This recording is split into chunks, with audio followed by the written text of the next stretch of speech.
مفتی صاحب ہمارا اگلا سوال یہ ہے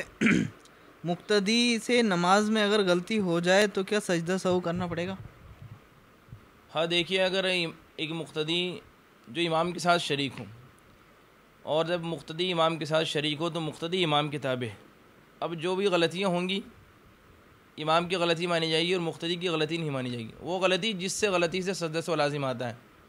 جیسے مان لیجیے سجدہ سہو کیا ہے کہ قاعدہ اولیٰ میں اتحیات کا پڑھنا واجب ہے، تشہد کا پڑھنا واجب ہے، اور مقتدی نے تشہد نہیں پڑھی، اتحیات نہیں پڑھی، تو اب اگر وہ تشہد رہ جائے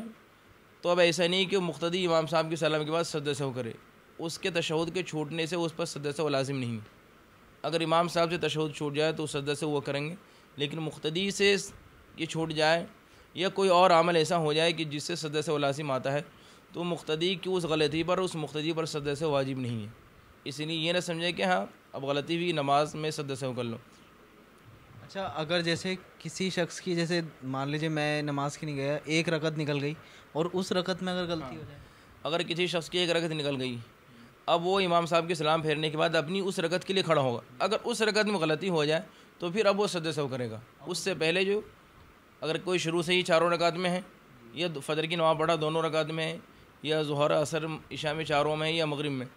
تو شروع سے ہے جو مقتدی جسے نے پہلی رکعت پا لی ہو تو اس کے لیے یہ ہے کہ وہ سجدہ سہو نہ کرے۔ لیکن جس کی رکعت نکل گئی ہوں اور جو رکعت اگلی سلام کے بعد امام صاحب کے پاس رکعت پڑھ رہا ہے اس رکعت میں غلطی ہو جائے تو پھر سجدہ سہو کرے گا۔